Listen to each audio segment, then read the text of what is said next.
sourire détendu. Jette un œil vers la... Non, alors, quand je dis jette un œil, c'est la tête. Hein, je regarde, le mouvement le plus naturel possible, et puis, voilà, tourne la tête vers moi. Non. pas comme un robot. La tête vers moi, c'est détendu. La tête que vous avez vers moi, voilà, ça c'est déjà beaucoup mieux, ça. Alors c'est très marrant parce que le chef est beaucoup plus détendu quand il n'est pas tout seul.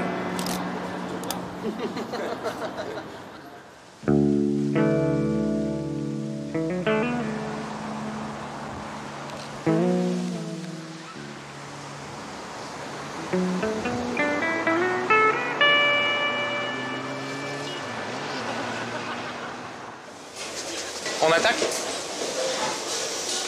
C'est à l'hôtel de Crillon, place de la Concorde, à Paris, que Jean-François Piège, originaire de la Drôme, a découvert la cuisine de Palace.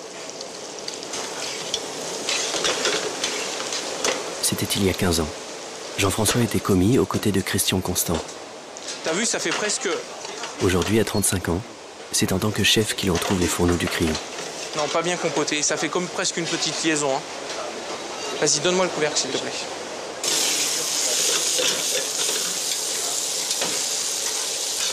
Voilà. Ouais. Que ça fasse comme un bouillon. Et on rappelle le goût de l'écrevisse. Voilà, et on rappelle le goût de l'écrevisse avec ça. Le restaurant des ambassadeurs, Patrice, bonjour. Yes, this is the restaurant, madam. Yes, when was the reservation for? For dinner? How many people will you be? Could you please confirm your table in the morning or the day before?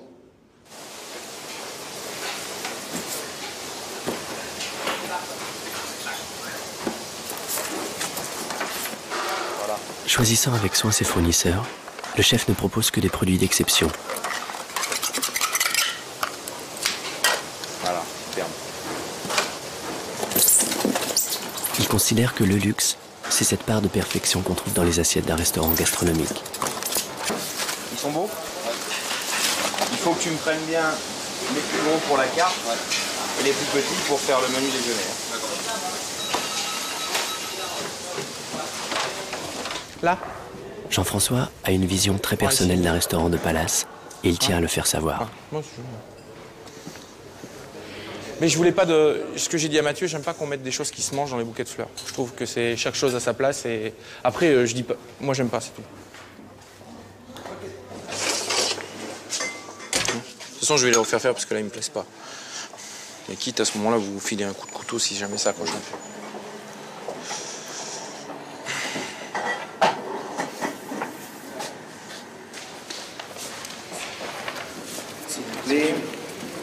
Mathieu, vous donnez les petits papiers là aussi. Je voudrais profiter pour l'esquimau qu'on essaye de mettre en scène. Allez vous asseoir, Sophie, si ça vous gêne pas. Tiens, passez l'esquimau. Non. Si vous le tenez comme un bâton, ça ne va pas donner envie. Il faut le tenir avec élégance et vous le présentez comme ça. Parce que sinon, ça va... Bon, admettons qu'il soit garni. Où il arrive... Et vous le présentez, la main, vous la levez. Tac. Et ce qu'il faut, c'est jamais montrer le dessous parce que c'est les premiers, ils sont pas polis pour l'instant. On va les faire polir, mais dans le départ, qu'on voit pas le dessous, donc qu'on les tienne comme ça. Ok. Quitte à... On va laisser une préemption plus grande, j'avais demandé 10 cm, mais c'est un peu court. Parce qu'en fait, 2 pour 2, dans la logique, normalement, quand on propose quelque chose en service à la française, le dernier convive ne doit jamais terminer. Parce que s'il termine, ça veut dire qu'il est goinfre. Donc normalement, dans la tradition française, quand on passe à la française, c'est-à-dire le client sert, s'il y a 3, on met 4. S'il y a 4, on met 5. C'est pour ça que j'ai fait des grands. C'était pour éviter que le dernier termine. Parce que, admettons que ce soit l'invité, enfin, si c'est l'invité et c'est madame qui offre, on va quand même servir madame en premier, et le dernier, il va prendre, et logiquement, il va se sentir, bah tiens, j'ai terminé le plat. Donc c'est dans le respect des traditions, mais c'est dans la modernité, en faisant un objet très actuel.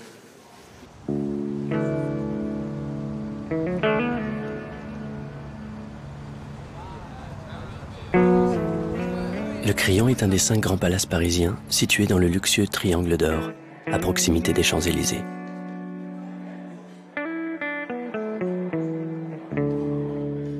Quand la direction de l'hôtel a proposé à Jean-François de devenir le chef du restaurant Les Ambassadeurs, il a saisi l'opportunité. Bon, les messieurs, la soupe est là. Faites marcher 4 et 2 amuse-bouches. Il ne lui aura fallu qu'une année pour obtenir une 2e étoile au guide Michelin.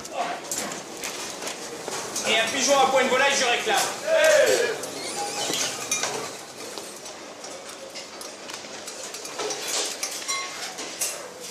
Une des particularités du fonctionnement de ce restaurant est la différence de niveau entre la cuisine et la salle. Tiens, tu fais gaffe, Christophe, je monte en haut là. Le chef. De couvert à cèpe, une langoustine pour suivre une Saint-Jacques true blanche, un pigeon rosé. Imposant des règles quasi militaires, le chef se fait seconder par 2 sous-chefs. Vous auriez des assiettes creuses, Yann.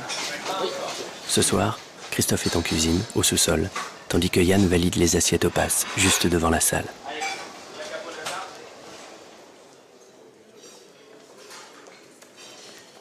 À chaque service, le chef enchaîne les allers-retours pour avoir une vue globale de la cuisine et sur la clientèle.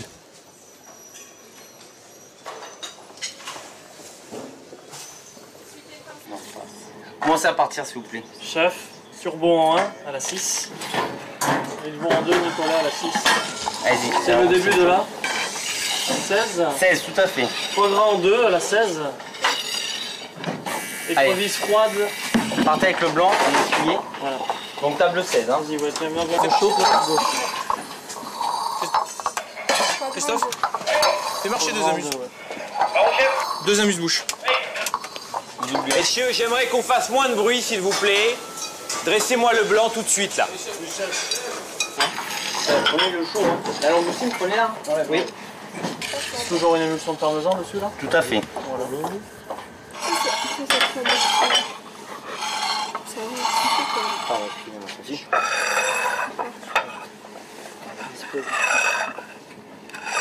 Qu'est-ce qu'il te faut là? Non, tu ne monteras pas comme ça. Mets du bouillon là, mets du bouillon. Vas-y. Regarde. C'est déjà plus viré, mais maintenant je suis obligé de le faire réduire parce que t'en as trop mis. Allez, faut accélérer là. Première table, on met déjà 10 minutes.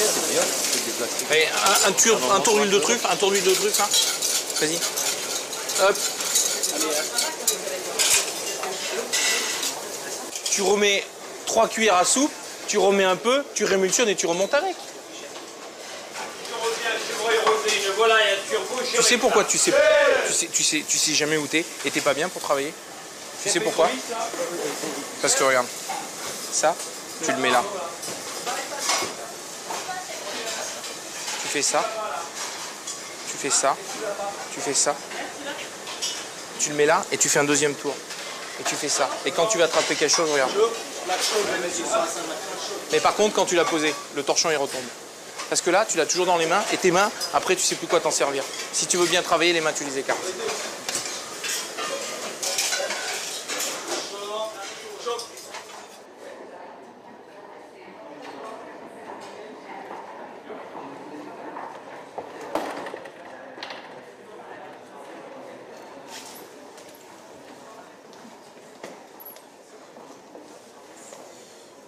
Sans âme. Bonsoir. Tout est excellent. Hein. Merci. C'était exquis. Merci. Sans monsieur. Merci. C'est excellent. Merci. Félicitations. Merci, au revoir, monsieur. Ce soir, le service n'était pas à la hauteur des exigences du chef. Comme souvent dans ces cas-là, il réunit ses 2 adjoints ainsi que les chefs de partie concernés par ses remarques. Une occasion pour Jean-François de redéfinir les objectifs. Vous, je vous ai pas mis à des parties. Vous êtes en plus 2 tournants. Il y a 4 chefs de partie. On a 2 chefs de partie supplémentaires. C'est pour qu'on ait une plus grande assurance de tout ce qu'on fait. Hein? C'est les taillages qui soient super pointus, les taillages qui soient comme on l'a défini et qu'on n'ait pas de surprise. Ce soir, on n'a pas l'aspect qu'on a d'habitude. On a le goût, on a l'assaisonnement. C'est absolument essentiel. Mais en plus, moi, je veux qu'on ait, en plus du sens, le signe. Et là, on l'a pas. Il faut prendre l'habitude de se prendre en charge. Le riz de veau, on prend, on le taille, on le met dans l'assiette, tac, tac, tac, tac. On ne peut pas avoir 2... Vous me sortez des morceaux de riz comme ça au départ. Putain, mais dans l'assiette, ça fait Bagdad, quoi. Hein, on n'est pas dans le raffinement qu'on est d'habitude. Hein. Donc, on n'a pas de problème majeur, mais dans le raffinement, on n'est pas, quoi.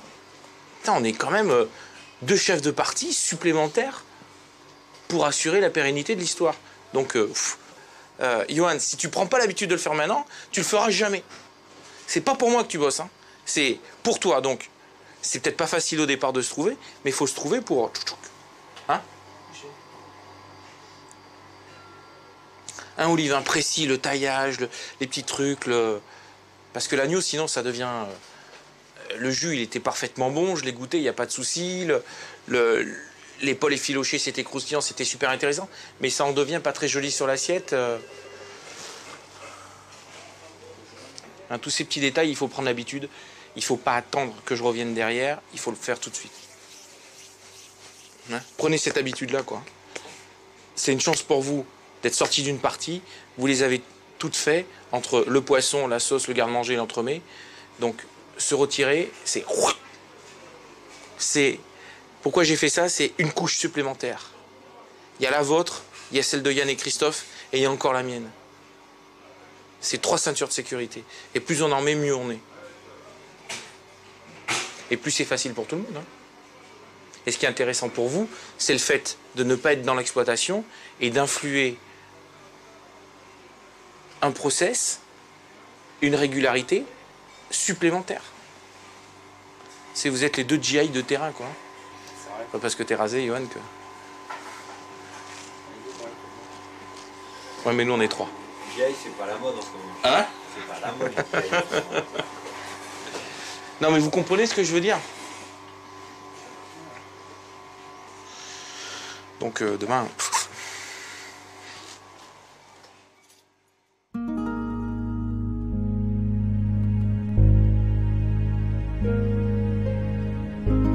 Moi, ce que j'essaye de faire, et ce qui est difficile par rapport à d'où je viens, parce que en ayant passé, c'est une chance, hein, en ayant passé 12 ans avec Alain Ducasse, ça a été un accélérateur.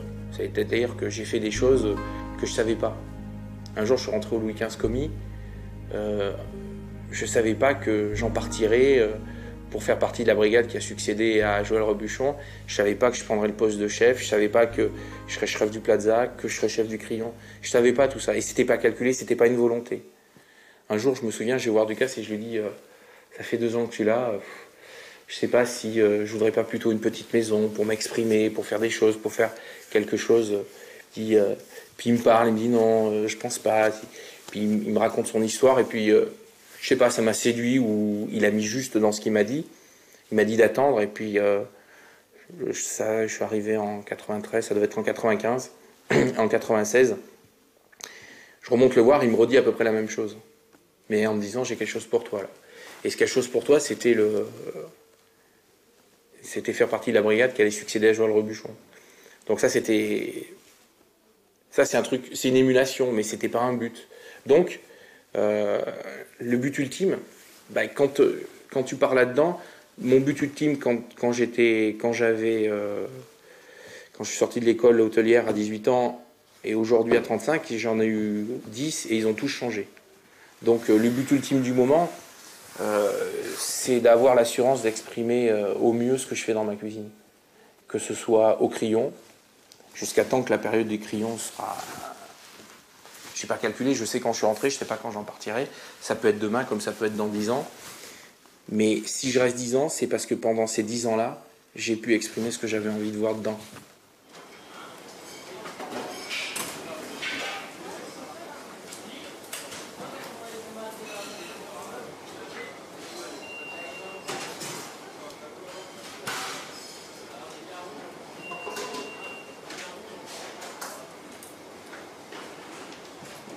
Quand j'ai officialisé le fait que je venais au Crillon, que j'ai eu ce moment de doute de dire mais qu'est-ce que tu vas faire? Je ne me suis pas mis devant une feuille blanche, je ne me suis pas dit tiens je vais faire cette cuisine-là. J'ai signé le 11 septembre 2003 et j'ai pris mes fonctions le 12 janvier 2004 et on a ouvert le restaurant le 14 février 2004. Donc j'ai eu longuement le temps d'y réfléchir. J'ai dit d'abord, on va regarder l'emballage. Donc on a regardé l'environnement du crayon, on l'a un petit peu actualisé, un petit peu rendu accessible. Et est arrivé le moment où il a fallu construire la cuisine, l'assiette. Pendant 3 semaines, quand je suis arrivé au crayon, j'ai observé. J'ai beaucoup parlé, j'ai beaucoup écouté.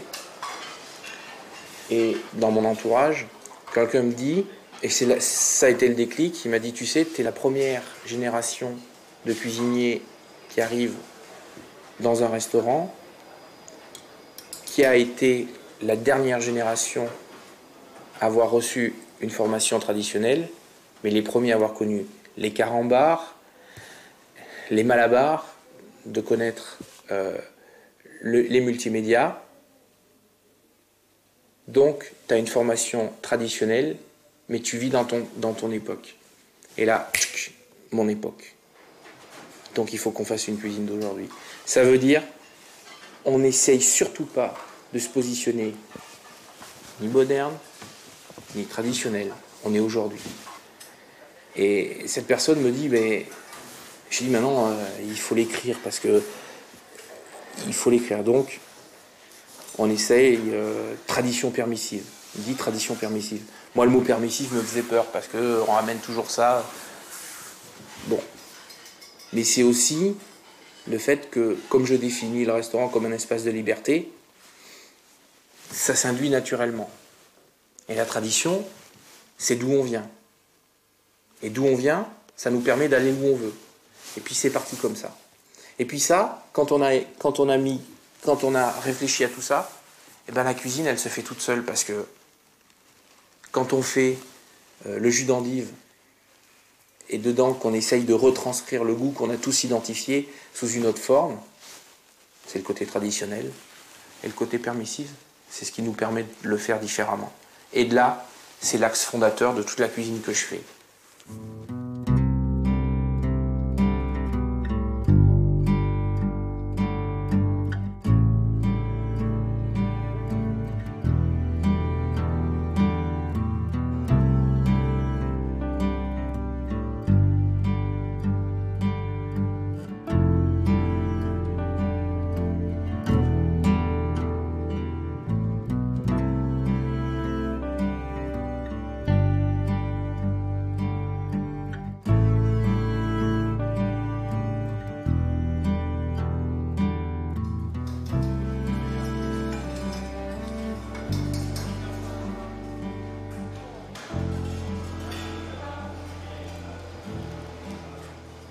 Pour moi, un grand plat, c'est un plat que je mange du début jusqu'à la fin en découvrant toujours quelque chose. C'est pas une histoire lisse. Sinon, ça s'appelle la nourriture. Et moi, j'ai pas envie de faire ça dans mon restaurant. J'ai envie que le client, quand il mange quelque chose, il ait toujours une découverte, quelle qu'elle soit, d'une acidité, d'une amertume. C'est pas compliqué, c'est simplement plus complexe, moins accessible. Mais ça, c'est un risque. Et ça, je veux l'assumer. On a, dans la cuisine que je fais, la capacité de se faire critiquer dans le sens de dire c'est un peu compliqué. Non, c'est pas compliqué. C'est construit.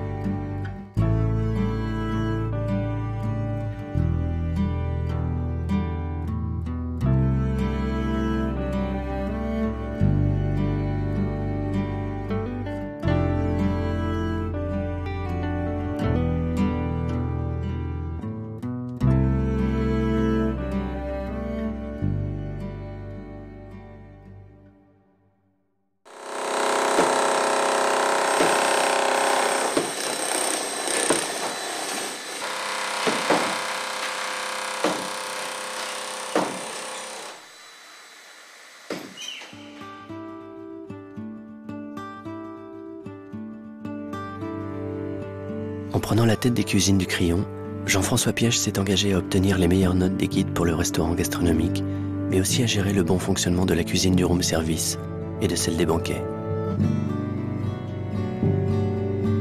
Conscient de l'enjeu commercial de taille, l'hôtel lui a donc donné carte blanche pour réaménager à sa façon les cuisines du palace.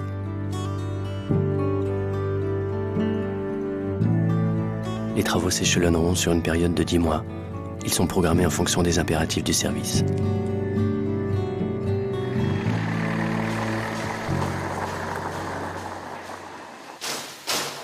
Aujourd'hui, Jean-François rend visite au constructeur des 2 fourneaux qu'il a lui-même dessinés et qui viendront rapidement remplacer ceux utilisés dans la cuisine du room service et dans celle des banquets. La couleur du room service a été, dans les délais, ça a été... La couleur du room service, c'est inox. Pardon. Oui. Pardon. Ça doit être celui qui est là-bas, non? Par là, alors sans ça... Je sais pas, parce que je vois le bout là, ça va bien ressembler à ça. C'est pas que je suis patient. Tu vas le voir. Si. Si, on a remarqué que vous êtes là. Jean-François, tu ne pars pas avec, il y a encore des révisions à faire dessus. C'est un joli petit bébé quand même. À vous les gars, c'est votre bébé là. Présentez-le. Ça va être le sien maintenant. Futur père.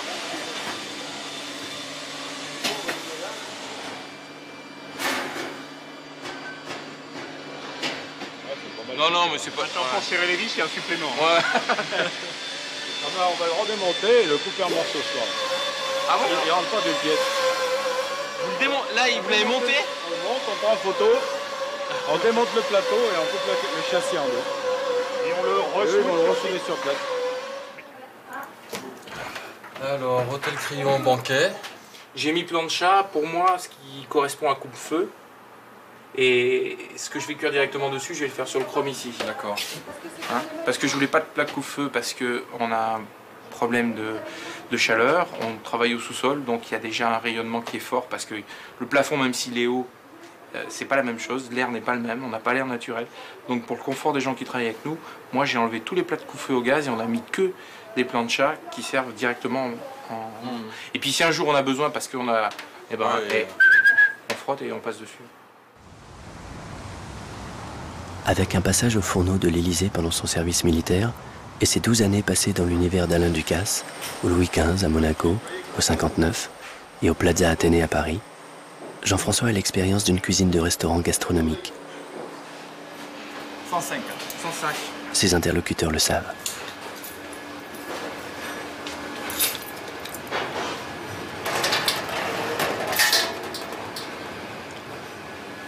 Il n'y en a pas 105. Parce qu'à mon avis... c'est une différence entre les deux. On est là. Ouais, tout à fait. Il y a un petit bout qu'on perd là, ici. Ouais. Plus le placard. Donc on perd combien là, ici? Mais attention, il y a un retour devant. Le retour du meuble, il faut le prendre jusque là. Ouais, à mon avis, il faut l'aligner là. Il faut l'aligner. Ouais, parce que là, il faut fermer. Il faut qu'il crée un rideau thermique pour couper l'angle. Et sachant qu'il ne faut pas une trop grosse ouverture de là. Parce qu'il ne faut pas qu'il soit toute hauteur, là, l'ouverture. Il faut qu'elle soit pour passer une assiette. À mon avis, il faut vous mettre 50. Ça suffit largement. Et partout, on partirait dans cet esprit-là? 50 de hauteur? Non, là, sur le froid. De l'autre côté, on s'en fout parce que de l'autre côté, ici, il faut le laisser comme on l'a fait. Mais là, comme c'est une zone qui est réfrigérée, il faut garder au maximum le froid, quoi. D'accord. Okay. Donc on part comme ça, on est en continu par rapport à ici. Ouais. D'accord. Donc alors maintenant, on est sur ces fameux placards à couteau. Ouais. En fait, ouais, l'idée c'est qu'on mette ça dedans comme ça, boum, les couteaux, le gars il range ses couteaux dedans, et le matin il va le mettre dans le tiroir devant là. Parce que par exemple ici il travaille en 2 équipes. Ouais. Aux réceptions il travaille en 2 équipes. Donc le matin le mec il met ses tiroirs quand il vient travailler, et il repart, il va le fermer le soir. Mais on peut trouver il y a une autre place aussi. Hein. Mais il en faut 70. Pour être tranquille, il en faut 70. 70 tiroirs. Chaque gars a son tiroir à couteau. Chaque gars a son tiroir à couteau.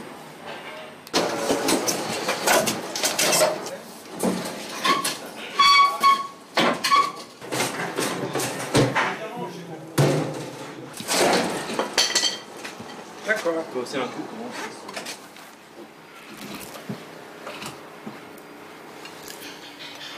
Faut qu'on change le cochon du menu déjeuner. On va mettre le... On va parler hier? Non. On va l'essayer.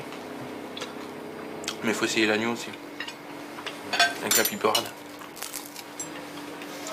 Faut trouver la découpe de l'agneau. En hauteur, hein? Ouais. Mais après, il faut voir. Parce que s'il est droit, si le client le fait tomber, quand il le prend, c'est ça qu'il faut voir. Les garnitures, on fait un piment? Non, c'est trop évident. Si on veut que ce soit intéressant de ne pas tomber dans la ragougnasse, il ne faut pas faire un piment. Parce que la chapelure dessus, c'est bien, ça donne le goût, c'est pas trop présent. Le peurade, c'est Pays Basque, on a un agneau qui est de là-bas. On associe les deux pour en faire un plat. Mais sans faire, je te fais la côte panée avec le machin, je te fais le sida. Le problème si on met une garniture, c'est qu'on tombe dans une cuisine qui est un peu passéiste, où on met la garniture et là, on n'est pas dans l'histoire qu'on cherche à raconter. Il faut pas retomber dans les samosas ou dans le dos de Fatima qu'on avait fait. Faut partir ailleurs.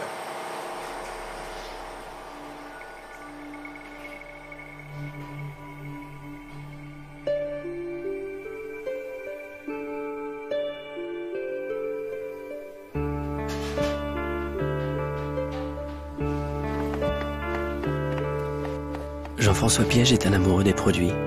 Il aime jouer avec les saveurs, les réinterpréter, les détourner et créer la confusion.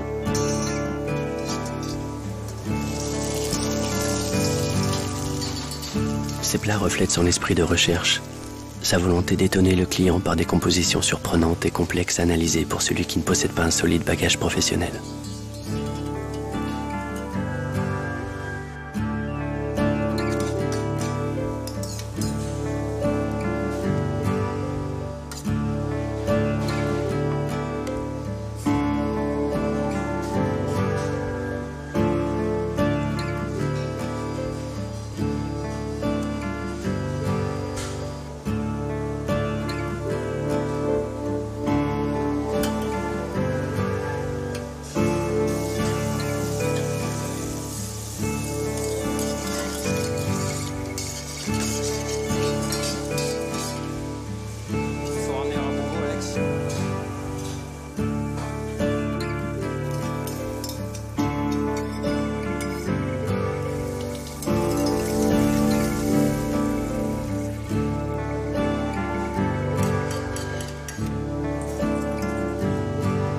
Non, si on le met maintenant, il va s'écraser juste au dernier moment.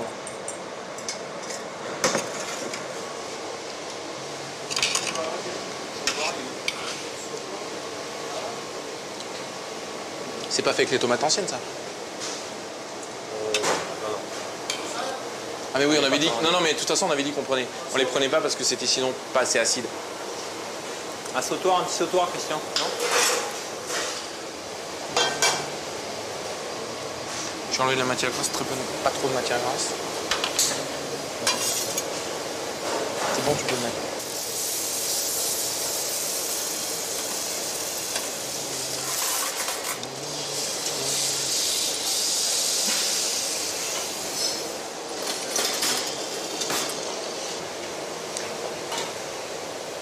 Quand on fait un jus ou quand on fait un rôti, l'important, c'est pas comme nous les cuisiniers, des fois on a l'habitude de faire une super couleur autour pour que la cuisson soit mal conduite et qu'on n'ait pas de sucre. Le jus qui va être fait quand on déglace quelque chose, quand toi tu fais le jus de homard, quand on te fait mettre le beurre, c'est pour arrêter la cuisson forte quand on saisit à l'huile, que tu colores les carcasses et qu'il n'y a pas de sucre. Tu comprends ce que je veux dire? Tout le goût du jus de homard qu'on fait, il est donné du moment où on met le beurre, parce qu'on arrête la cuisson, parce qu'il y a un tout petit peu d'exudat qui s'échappe, qui va au fond de la casserole et qui vient se coller. C'est ça. Là, j'ai rôti l'agneau en direct, j'ai un sucre. Pourquoi? Parce que je ne l'ai pas marqué très fort, j'ai pas fait une croûte trop forte, parce que quand on est à l'école, on nous apprend de faire une croûte très forte, soit c'est bien, mais plus on la fait forte, plus on dessèche la viande, moins la cuisson est belle, et il n'y a pas de sucre. Si je déglace ça, si j'enlève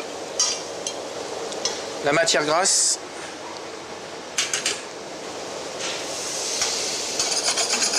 et que je déglace les sucres,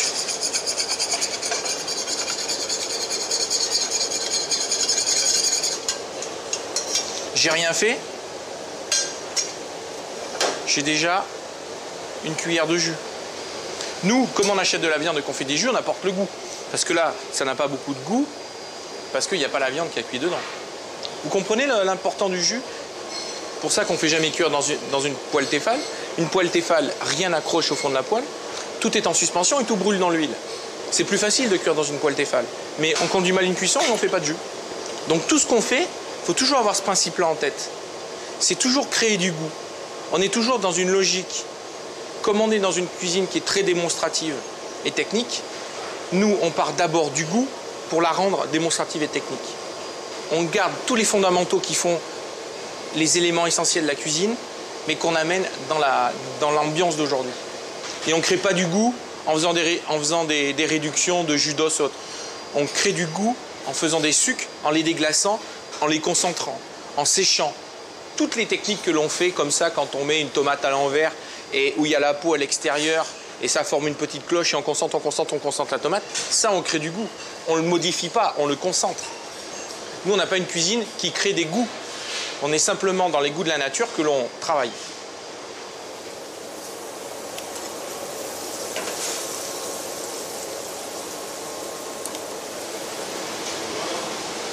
C'est pas assez lié. Il faut les filocher dans le long et bien le lier.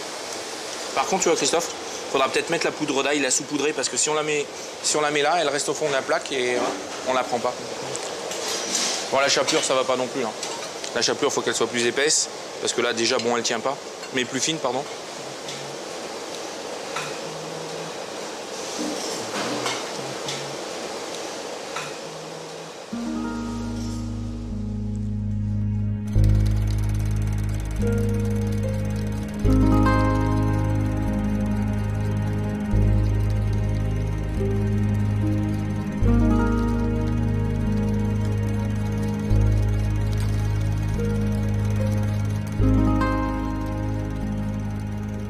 Moi, je voulais être jardinier.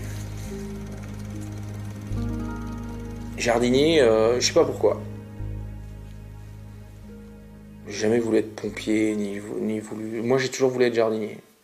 Est-ce que c'était parce que j'étais bercé dans une région qui est riche, qui est maraîchère, que j'étais issu d'une famille où moi j'ai jamais mangé une boîte, j'ai toujours mangé chez moi des légumes frais, toujours mangé des poulets, des lapins, enfin j'ai toujours mangé des choses des choses naturelles. Quand j'étais gamin, mon père nous amenait chez mes grands-parents jusqu'à l'âge de 6 ans, 6-7 ans, le matin. Il m'amenait à l'école, mon grand-père venait me rechercher, on mangeait chez mes grands-parents. Et le soir, ma grand-mère m'attendait à l'école. Dans son sac, il y avait mon goûter, alors du pain avec du beurre, du chocolat, une petite boîte d'eau, et je rentrais jusque chez mes parents.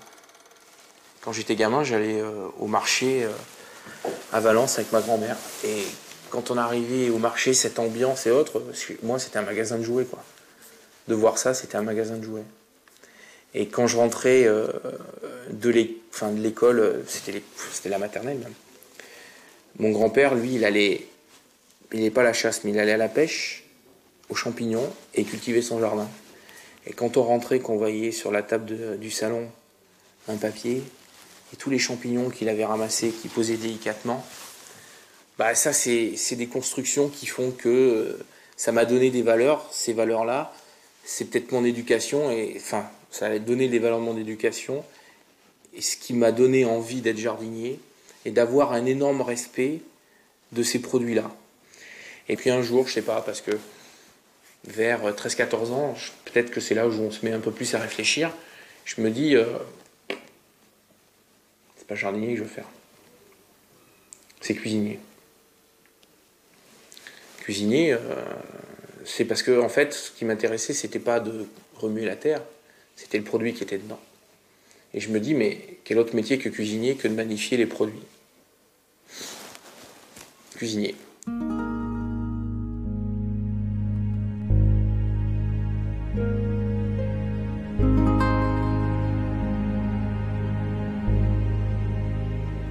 Ah.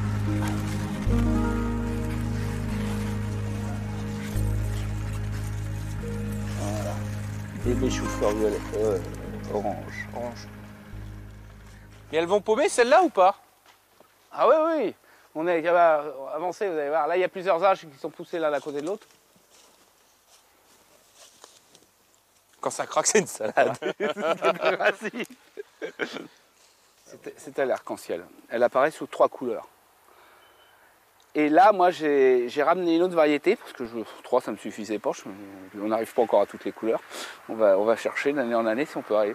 J'ai rajouté une brume pourpre, qui est un type violette de Grèce. Donc, peau violette, chair orangée et pourtour.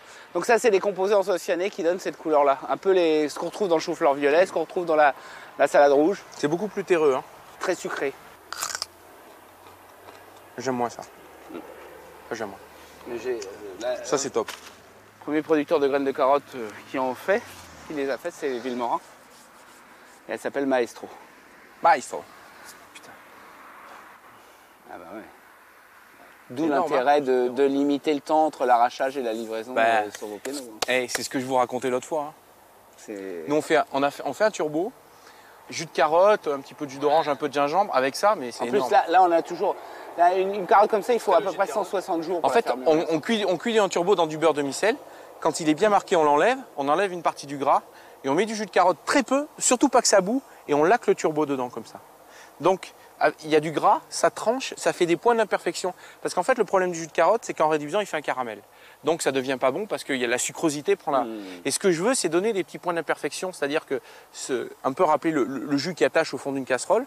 Et avec le jus comme ça, on laque le turbo. Et le turbo, comme il n'y a pas d'humidité, on tire la casserole, il cuit avec la chaleur qui est induite dans la casserole. Putain, c'est énorme. Et si au lieu de partir d'un plat, on part du légume proprement dit, et en fait chaque région a décliné à ça. En fait, on a oublié parce que c'est très loin en fait. En fait, sur l'oignon, parce que je l'ai fait sur le poireau cet hiver. Mais la carotte, je pense que c'est un peu trop démonstratif. Parce qu'il n'y a pas d'histoire de carotte. Non mais, vous savez ce que c'est cuisiner? Pour moi, ça évoque un mot. C'est cuire. Ouais. Et j'allais dire, je vais plus loin, c'est concentrer. Donc nous, tout ce qu'on essaye de faire, c'est cuire et concentrer. Donc sur la carotte, on n'a pas ce même travail. On peut pas. Et je veux pas faire de la carotte séchée, de la carotte machin. Ça, c'est déclinaison, c'est de la vieille cuisine. Ouais. Je suis sûr que si on fait une glace carotte, c'est un truc énorme. Mais il faut que ça rentre dans une histoire. Et la glace petit pois, quand je leur ai dit, je dis à Yann, on va faire une glace petit pois. Il me dit, mais attends, mais ça, il a cru que j'avais fumé avant. Mais j'ai dit non. J'ai dit, le petit pois, c'est un fruit. On va dire que c'est sucré. La caractéristique du petit pois, c'est sucré. On a fait des essais, on les a tous mis à la poubelle. Tous à la poubelle, tous à la poubelle. La glace petit pois, pour qu'elle soit bonne, c'est qu'il faut qu'on ait une infusion avec l'écosse de petit pois. On fait une infusion de cosse de petit pois, on enlève, parce que quand moi j'ai commencé, mon premier geste culinaire, vous savez ce que c'est? J'ai bossé chez Jacques Manière. Jacques Manière, ça a été l'un des pères fondateurs de la nouvelle cuisine, mais qu'on n'a pas connu parce qu'il n'est jamais allé au plus haut.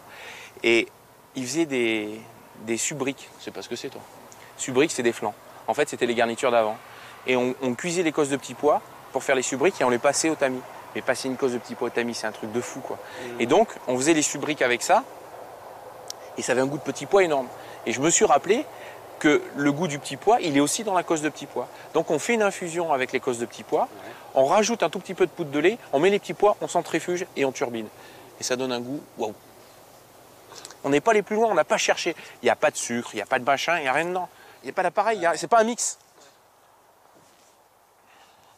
Donc, je vais rester avec mes 225 sortes de carottes. Ouais, le tour de France à la carotte. Non mais on va venir, on y viendra peut-être. Hein.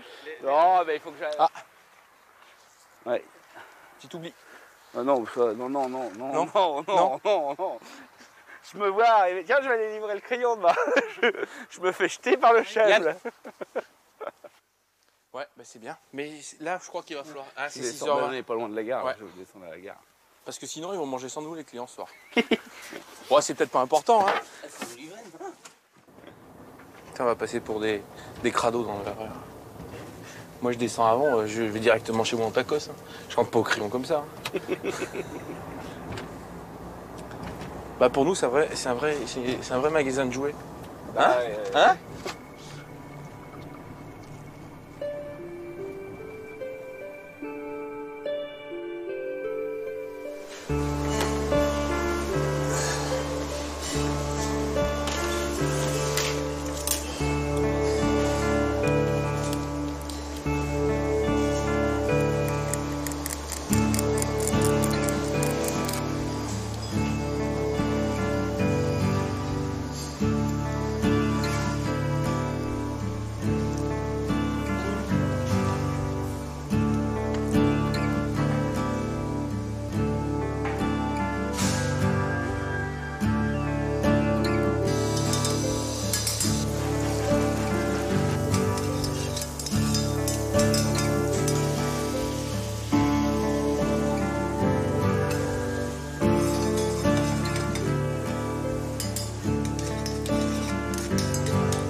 Jean-François a la mémoire du goût, et lorsqu'il imagine un plat, son cerveau lui retransmet les saveurs.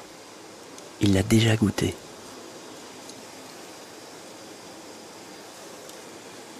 Plutôt que de créer des plats, il préfère dire qu'il les compose, en fonction des techniques du moment et des produits de la saison.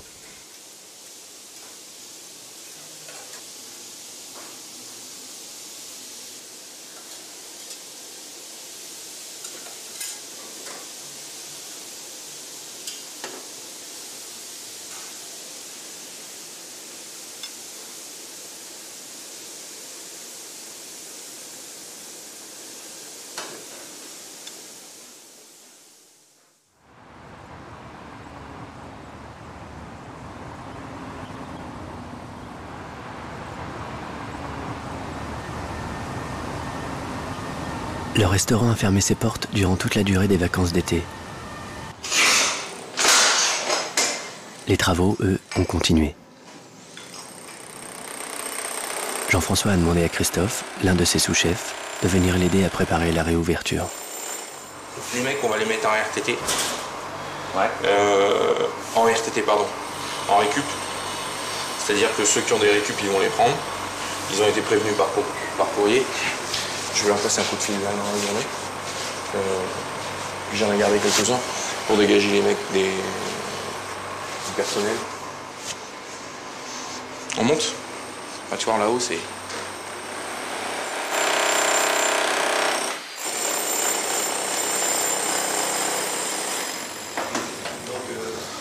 C'est grand quand même, hein, comme ça. Ouais, mais ils ont perdu, tu vois. Ils ont rajouté une cloison, ils ont perdu un petit peu.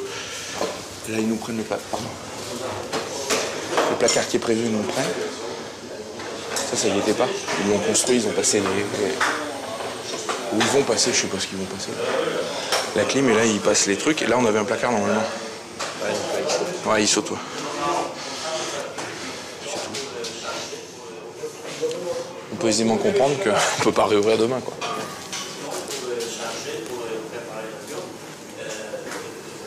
Ah, bonjour Arnaud. Ça va? C'est pas grave. T'étais à la plage encore. Bon, j'ai une bonne nouvelle. Une mauvaise ou une bonne, comme je sais pas.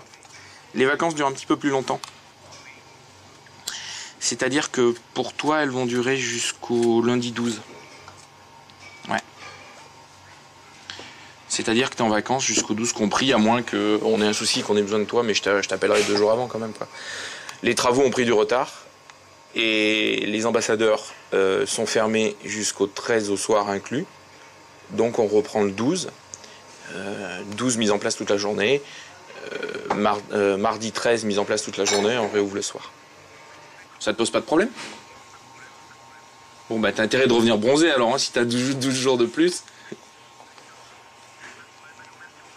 Puis je te tiens au courant au cas où. Ça marche, bonne fin de vacances. Merci, ouais. Ciao, ciao. Consciente de l'enjeu commercial d'une 3e étoile au guide Michelin, la direction du Crillon veut communiquer sur la nouvelle carte du chef.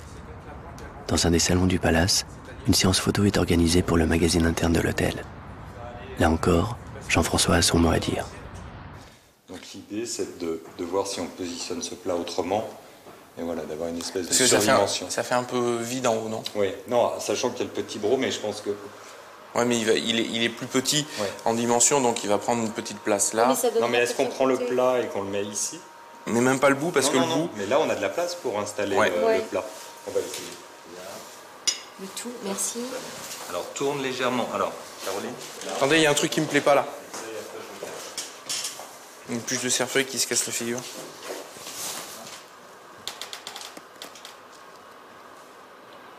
Jean-François, ici, là, le fait qu'ils soient les 3 séparés comme ça, c'est quelque chose de définitif. Ça vous dérange pas qu'ils soient, que ce soit aussi large et qu'on n'a pas envie de les réunir les 3 ensemble plus près? Non, pas possible. Non, parce que c'est raconté. Pourquoi ils sont séparés? C'est quand on verse le bouillon les cuit et on le verse au milieu.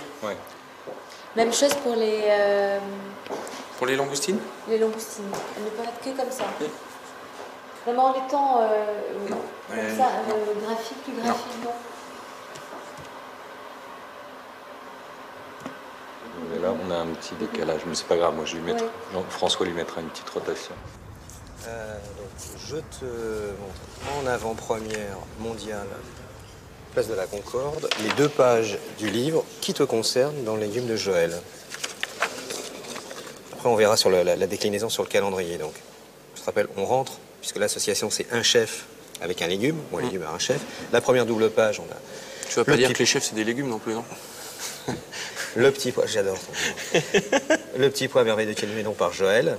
Le texte, il introduit le chef qui va travailler le légume derrière. Donc, petit pois par Jean-François Piège.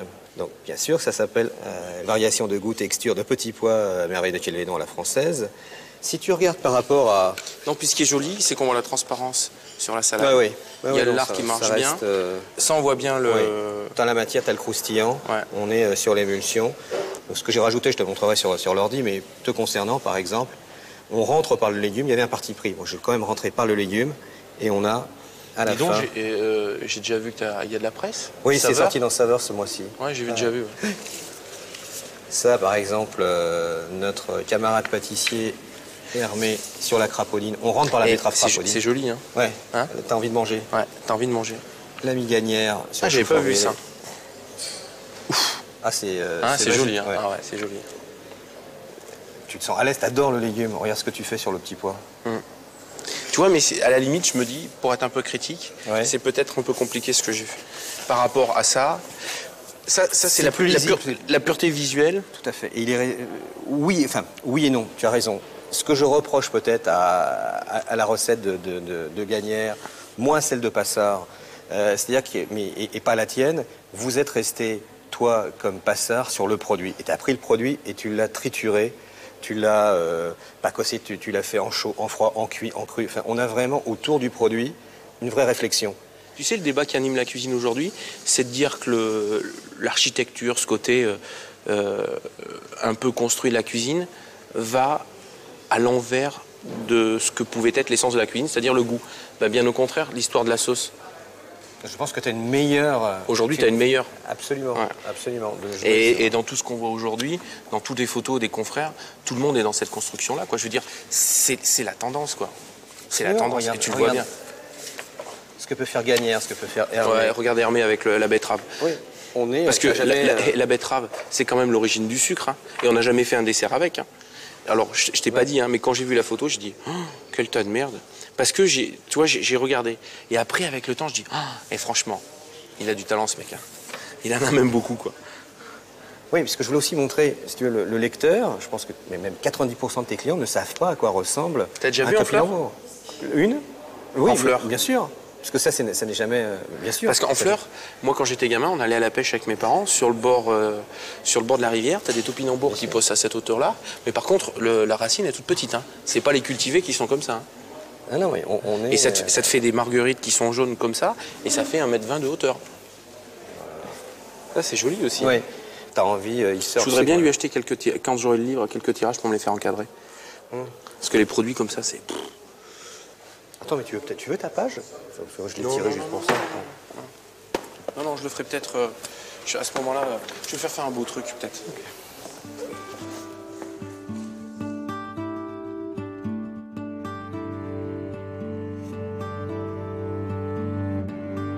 Profitant de la fermeture du restaurant, Jean-François prend une demi-journée pour souffler un peu.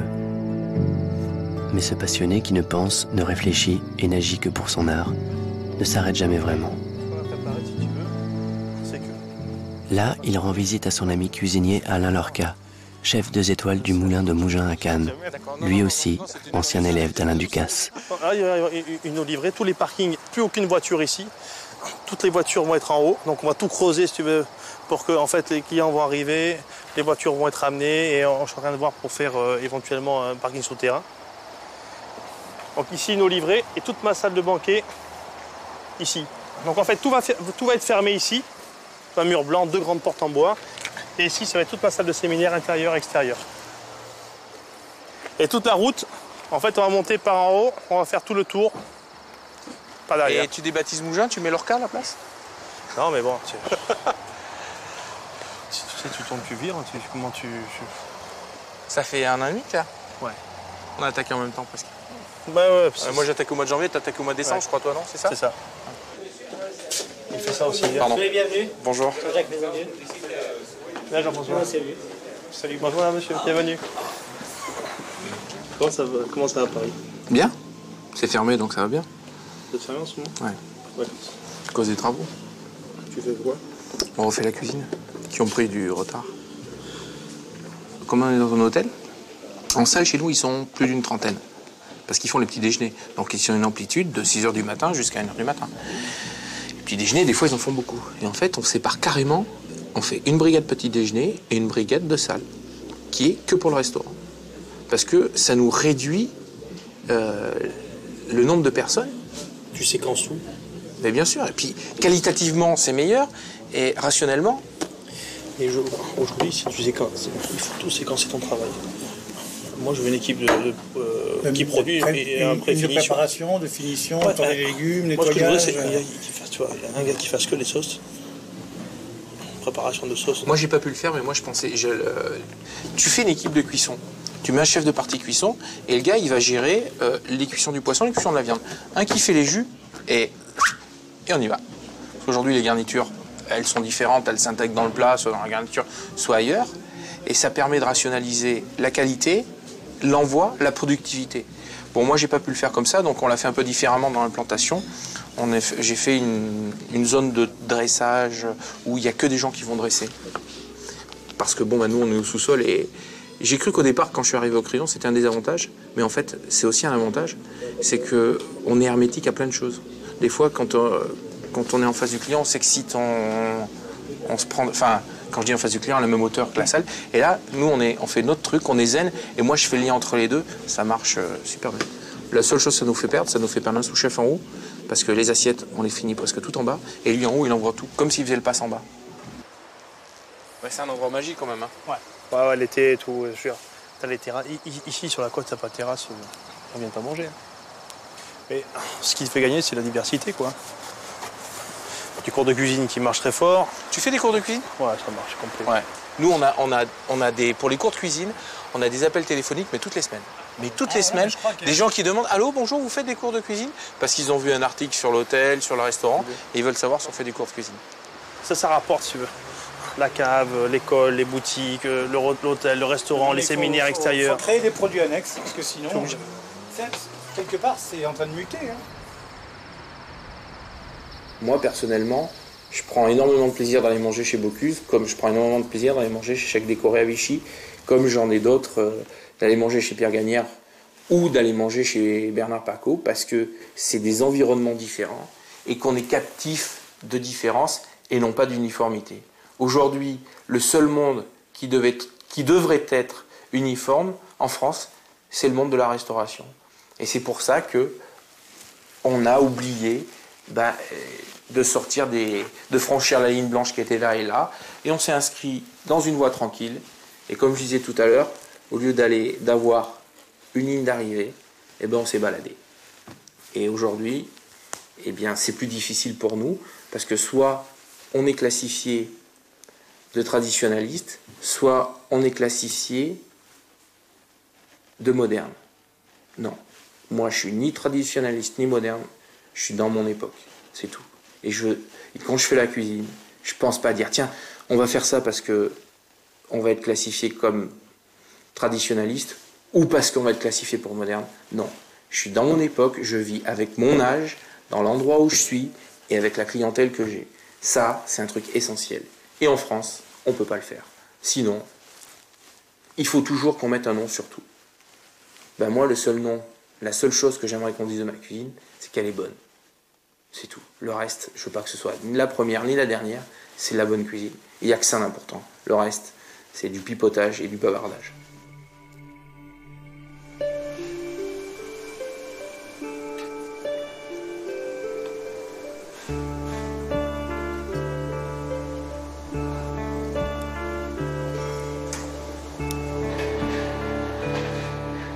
La cuisine de Jean-François Piège est une cuisine de saison.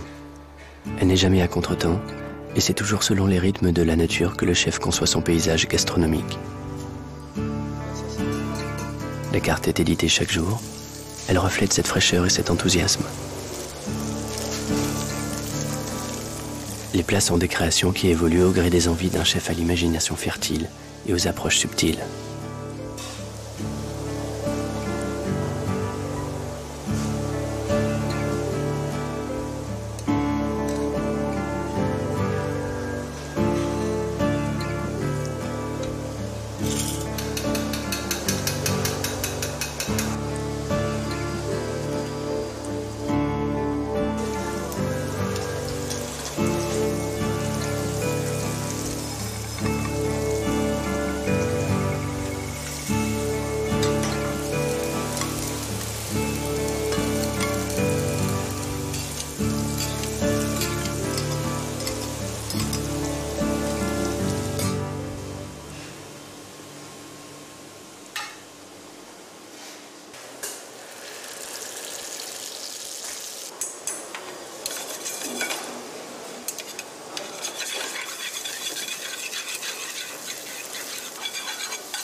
Au restaurant Les Ambassadeurs, il n'y a pas de menu figé.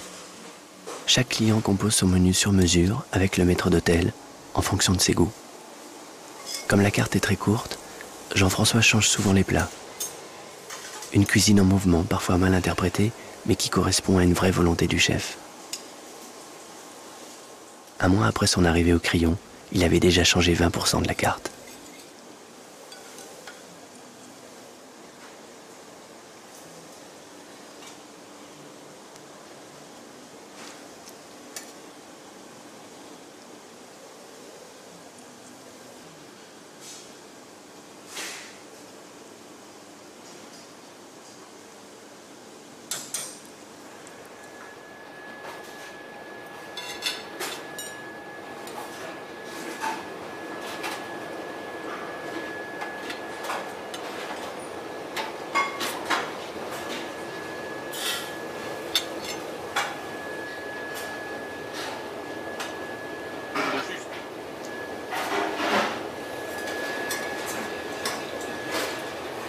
Approche, prends goûte, hein.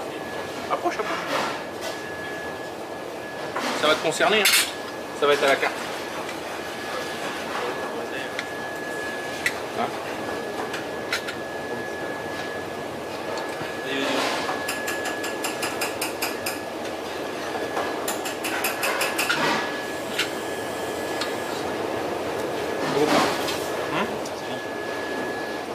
Le riz de veau coupé, parfait. On le met sous presse, on le laisse bien, on le recoupe parfait. On fait la bande de riz, nickel. La tuile plus épaisse. Les croûtons avec le piment dessus, beaucoup plus généreux, quoi. Là, ça fait... Hein. Moi, je veux que le riz de veau il soit coloré. À la fin, on met les croûtons, le piment. On les torréfie dedans. Une goutte de jus pour faire comme si on avait fait à la maison un rôti qui avait un petit peu brûlé pour redonner le goût de l'imperfection parce qu'on est très carré. On prend ça, on l'arrose dessus. Et là, ça collé, c'est pas bien, quoi. Vous me donnez un coup, là, vous débarrassez tout. Allez. La tarte inversée aux filles. Oui, elle est en préparation. Attention, on arrive en saison où les figues sont un peu sucrées, donc bien joué sur le cassis.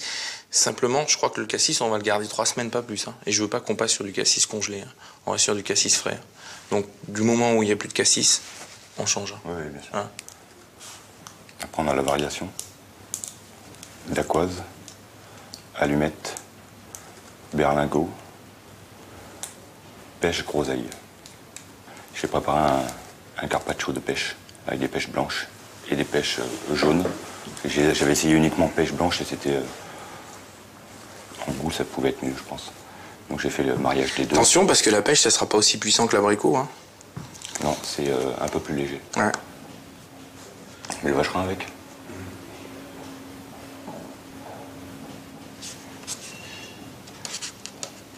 La tarte, on attend de bien la montrer parce que... Elle est assez technique à montrer. Ouais, c'est assez technique et assez compliqué, ouais, on les vachera. Ce qu'il faut faire, et j'ai dit à Yann et à Christophe, c'est briefer tout le monde. On a du matériel neuf. On a du matériel qui a coûté excessivement cher. On va avoir un petit bijou, donc l'entretien le respect du matériel, surtout qu'on mette le point là-dessus. Et tout le monde, que ce soit pas que moi qui vienne râler, c'est pas propre, c'est pas ci, c'est pas ça. Donc vous, quand vous voyez quelqu'un, il faut vraiment qu'en plus aujourd'hui, dans l'environnement auquel on est, on change d'attitude. Ce soit vraiment quelque chose qui soit inconscient, qu'on soit... Ah oui. Hein? Je vais leur faire une petite visite. Pour non mais tout le monde, quoi, je veux dire, on voit un commis de salle qui... tout de suite... C'est pas moi le pisteur en chef, quoi. C'est tout le monde, on est conscient de la chance d'avoir un petit bijou, donc, et on sait que c'est important pour nous parce que quand on travaille dans un environnement qui est qualitatif comme celui qu'on va avoir, la qualité se ressent aussi dans l'assiette. Donc c'est aussi important. Donc si on veut le conserver, c'est à nous de le préserver.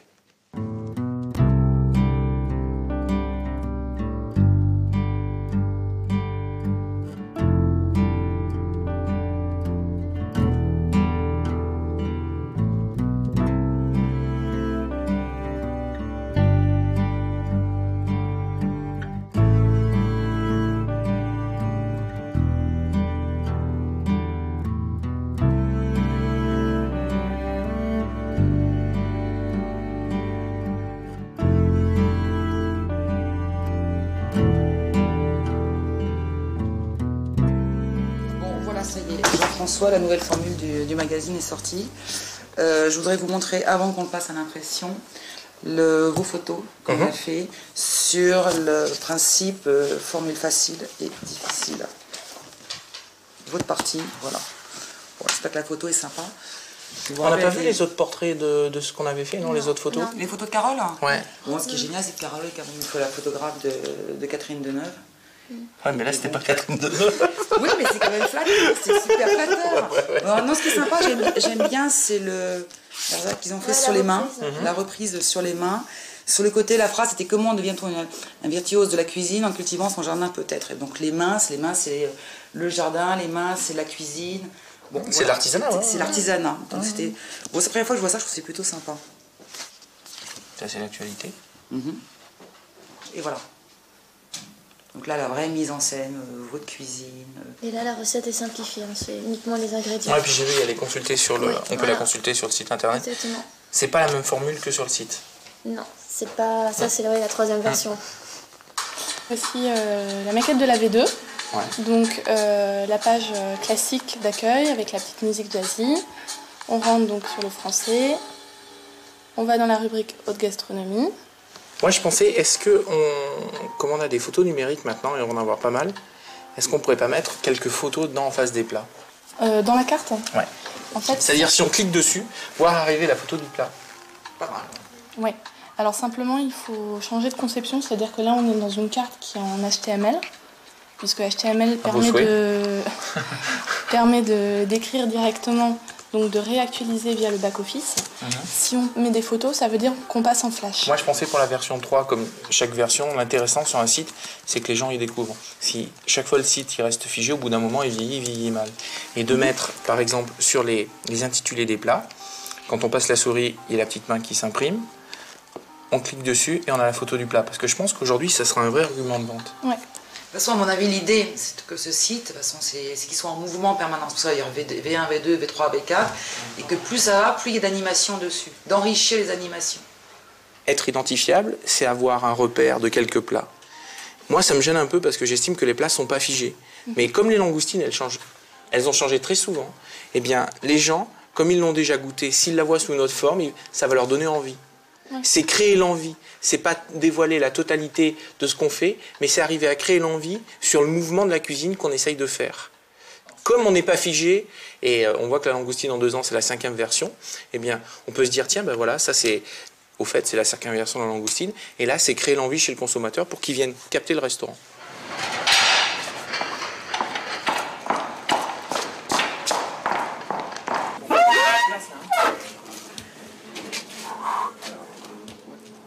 Je vais pas jusqu'au fond parce qu'il faut qu'il branche. Mais le fil est trop petit, je peux pas. Elle est où, Mélina, Alex? Tiens, Alex, tu vas récupérer les fleurs de bourrache là?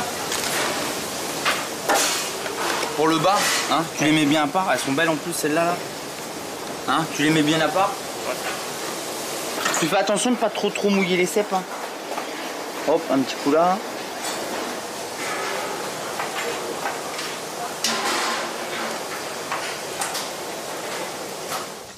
c'est le quart de la réouverture. Avec deux vides. Suivant ce qu'on fera, on mettra. Hein. D'accord. Comme on pensait rouvrir le 1er septembre, je pensais mettre la variation de la tomate. Tu sais, sur l'idée du sorbet salade de tomate et non pas le sorbet tomate. Mais bon, je pense que si on rouvre le 13 septembre, on est un peu passé d'actualité, donc peut-être passer sur le cèpe. Je sais pas si on fait une opposition bordelaise provençale ou on reste. Je veux pas qu'on tombe dans la tarte de cèpe, je veux pas qu'on tombe là-dedans. En disant, ma réflexion, c'est on vient manger au restaurant, au moment du cèpe, on va peut-être manger des cèpes, mais souvent dans les restaurants, ça c'est un défaut de cuisinier, on va faire des tartes, c'est des choses qui sont très bonnes peut-être, mais où on n'est pas dans l'attente du client. Moi, ce que j'aimerais faire, c'est faire un plat où on mange du cèpe, où on soit dans l'élégance, mais on soit dans le produit. Ça, dessus, on remonte des tranches de cèpe. On fait un trait de cèpe, un trait de verre de l'autre côté en opposition, sachant que là, on peut faire un petit thé de cèpe, faire un très bon bouillon avec des parures de cèpe dedans. Ce qu'il faudrait qu'on arrive à faire, c'est des côtes de sucrine montées avec, à l'intérieur, si elle est comme ça, un hachis.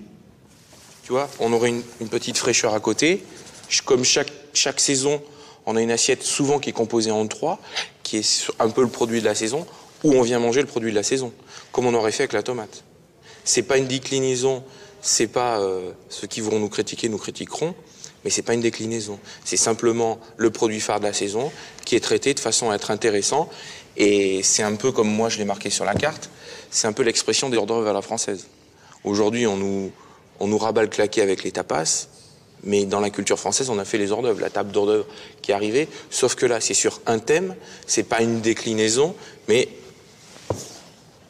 Et c'est ça qui est intéressant dedans. Le reste, on est souvent en une assiette principale, l'anchois, le foie gras.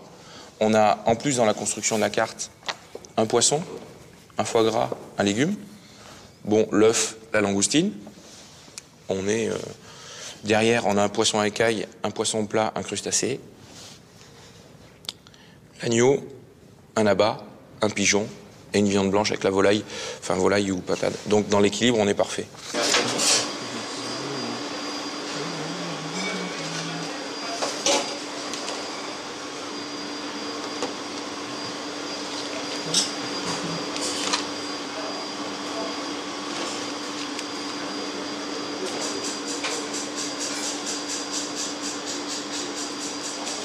En fait, pour terminer, il faut que vous choisissiez déjà celle qui a une belle forme, qui remonte bien. Et vous commencez par la plus plate. Non, ça tient pas, c'est pas joli. Et elles sont un peu courtes, hein. Je t'avais dit de les faire minimum longues comme ça aussi. Hein. Parce que quand elles sont courtes, elles tiennent pas. Parce qu'il n'y a pas d'ampleur. Tu te souviens? Je t'ai dit ça, c'est un peu petit. Hein.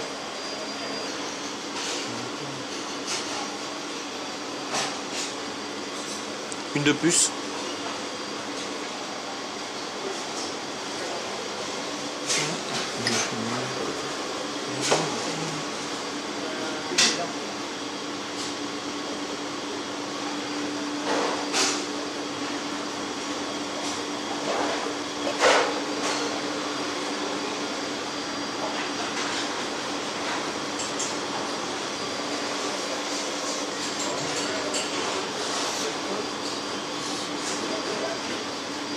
On mettra un filet d'huile d'olive vanille juste avant de partir.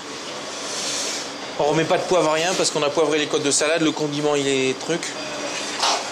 Ouais, ça jette quand même. Ouais. Ok.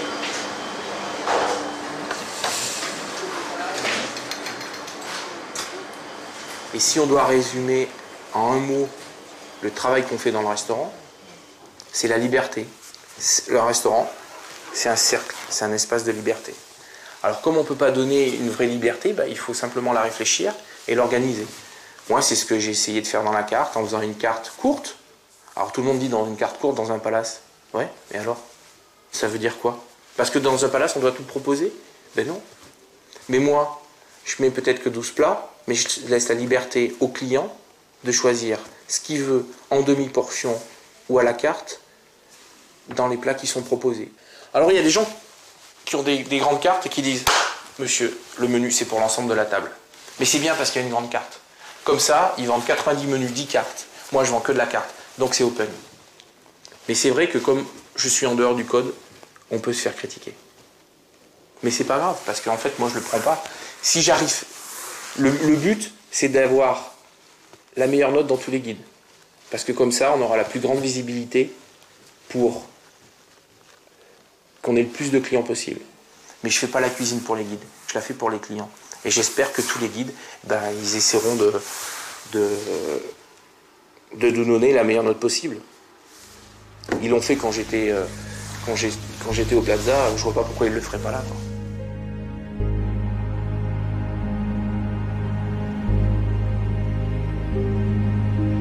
Lorsqu'il a décidé de signer au crayon, Jean-François Piège avait besoin de voler de ses propres ailes, de se prouver qu'il pouvait relever les défis les plus audacieux. Aujourd'hui, c'est lui qui réalise le déjeuner annuel des étoilés à l'occasion de la sortie du guide Michelin. Une occasion de prouver aux critiques et à ses pairs que tout jeune chef émancipé qu'il est, ses meilleurs arguments sont dans ses assiettes. On a un support qu'on enlèvera tout de suite derrière. Celui qui est là aussi, on enlève tout de suite, avec qui sont à table. Jean-François. Allez, je vais vous envoyer mes honoraires. Hein. Peter Gossint, le 3 étoiles hollandais. Voilà, hollandais qui est à côté de Virginie Efira. Ah ben les deux. Virginie Efira, faut la mettre, qu'on la voit, il faut la mettre ici. Belle, là. oui. C'est bien là. Emmanuel Pénicaud, Alain Ducasse et Monsieur Caillère. Si Monsieur Caillère n'est pas là, ce sera le directeur de la restauration. Il a pris la table d'honneur des ambassadeurs. Oui, on a vu. Alain Ducasse ici. Vous êtes en avance, hein? Ça va? Alain Ducasse fait partie des premiers arrivés. Il veut voir avant. Hein? Je peux faire voir avant. Mais Jean-François, qui s'est définitivement affranchi de la tutelle du chef, n'a pas l'intention de se laisser impressionner. Comment? Asseyez-vous, on va s'occuper de tout. Bah bien sûr, l'assiette, on va pas vous servir à manger dans l'assiette. Vous êtes à côté d'Emmanuel Pénicaud, vous êtes là, Emmanuel Pénicaud est là, en face de Jean-Luc Narey. Et à côté, vous êtes avec Dominique Dessaigne, le président du groupe Barrière. On vous a mis Régis Bulot juste après, comme ça, si vous voulez glisser dans deux oreilles. Mais non, mais c'est pas ça que je veux faire là. Non.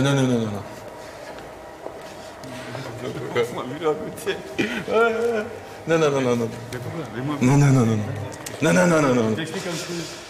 C'est trois gros, bonjour. Monsieur Pierre. Madame Loiseau, bonjour. Ça va, chef? C'est Paul. Alors? Bonjour. On verra tout à l'heure. Voilà. Et les lecteurs du Parisien, il faut qu'ils mettent un nom sur chaque visage. Voilà. Dis tiens, il ressemble à ça, Gouloumet, je savais pas qu'il avait cette tête. Écoutez, on dirait que vous venez de perdre votre étoile. Franchement, voilà, les gens demain dans les journaux, voilà, tous ceux qui ont perdu leur étoile et qui sont venus pleurer à vous de Bretagne. Regardez le photographe, ne regardez pas votre voisin, essayez. Il y a des visages qui se cachent. Voilà, mettez-vous, voilà. Pour votre mère, c'est une photo de votre mère.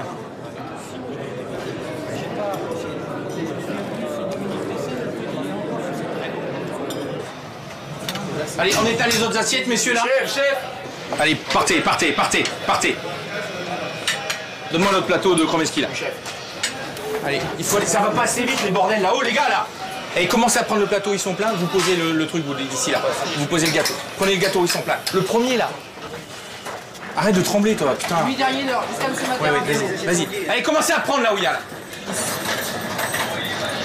Ouais, envoie les passes, Rodrigue.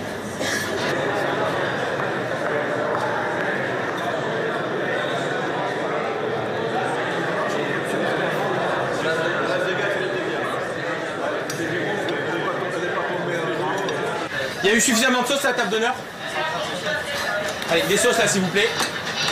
Montez-moi une pelletex.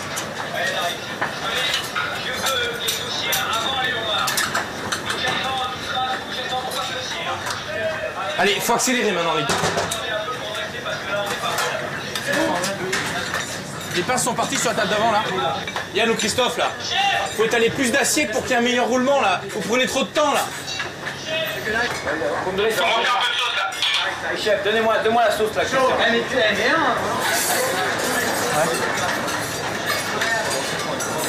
Allez, manipule les gars, c'est trop. Allez, manipule. À l'intérieur. Ensuite droite, faut le mettre à l'intérieur. Allez, pousse-toi. Allez les rivaux les gars.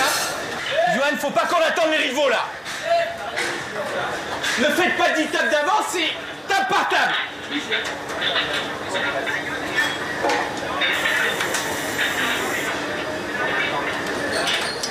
Aujourd'hui, l'exigence du chef est d'autant plus exacerbée qu'en salle, il faut servir 120 couverts. Pousse-toi. Un véritable exploit au vu des 40 couverts habituellement servis aux ambassadeurs. Envoie. Le chef. Allez les gars. Que là, sortez du rang s'il vous plaît.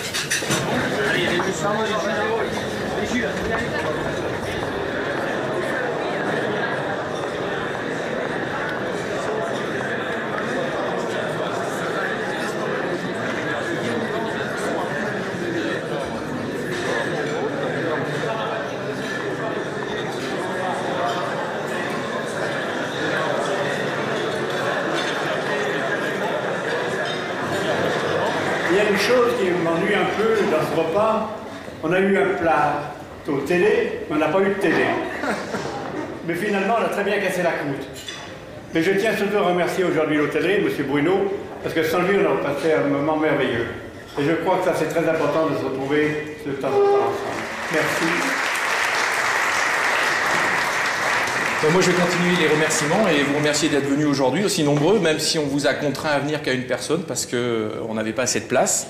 Donc, veuillez nous en excuser. Je voulais remercier l'hôtellerie de nous rassembler à l'occasion de la sortie du Michelin, qui pour nous est quelque chose de très important.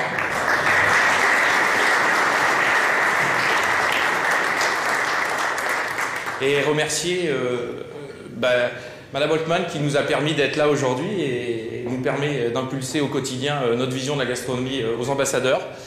Et remercier mon équipe, ce soit en salle ou en cuisine. Je vais peut-être en oublier, mais Patrice Willem, Mathieu Fourreau, David Biro, Yann Mancel en cuisine, Christophe Saint-Agne et Jérôme Chaussès, le pâtissier qui envoie les derniers desserts, qui n'est pas là, mais qui travaille encore. Et merci à vous.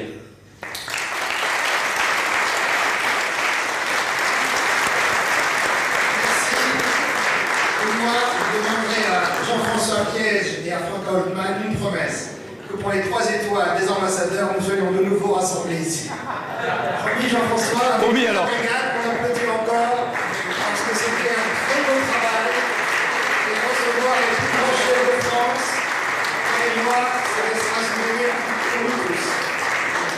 Bravo à tous. Il n'est pas de Rhône-Alpes, lui. Non, mais on va peut-être. Non, je suis juste valentinois, moi. On va peut-être l'adopter. Tellement il est bon. Tellement il est bon, on va peut-être l'adopter. On a décidé que tu devais avoir de la main-d'œuvre étrangère pour faire. Chinoise. C'est des spaghettis chinois. Il les envoie là-bas, il envoie les spaghettis. Congelés. Délocalise. Putain, il y a un boulot, je te dis pas. Formidable. Tant mieux. Là, c'est vraiment. Ça, le goût. C'est l'essentiel. La cuisine, c'est le goût, et après, on y donne le signe. C'est Jean-Paul Aron qui l'a écrit, hein. Le signe et le sens dans la gastronomie. On donne le sens, on va dire par le goût, mais on va donner le signe par le... Bravo. Superbe, et puis, je veux dire... Bernard, c'est pensé, c'est intellectuel, et après... Il y a Paul. Technique et talentueux. À bientôt, mais venez nous voir. C'était un repas absolument remarquable. Bon, tant mieux. Les 3 sont assurés. Et là, il y en a 3. Là, il y en a 3. Je ne me suis jamais trompé avec pronostic. C'est vrai? Jamais. Bon, alors, continue alors. J'ai connu Trama quand il en avait 0. J'ai eu un jour, tu iras au bout. Ah, ouais. Vous voyez? Ouais, ça c'est vrai. Béra Sategui, que j'ai connu quand il était dans un sous-sol à Saint-Sébastien. C'est vrai aussi. Il en a 3 aujourd'hui. Je ne me suis jamais trompé avec pronostic. Bon, bah tant mieux alors. Je suis meilleur pour la goûter que pour la faire. Oh, bah, c'est essentiel.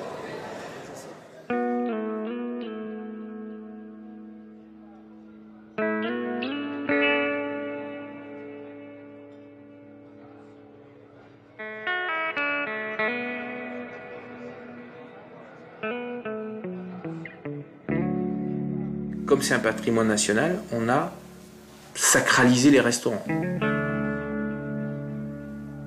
Donc, la démarche, si on essaye de construire ce que peut être un restaurant demain, et moi ce que peut-être demain j'aurais envie de faire, je ferai, j'en sais rien, parce que c'est une réflexion qu'on est obligé d'avoir, toujours pour construire et être dans son temps, c'est désacraliser les restaurants.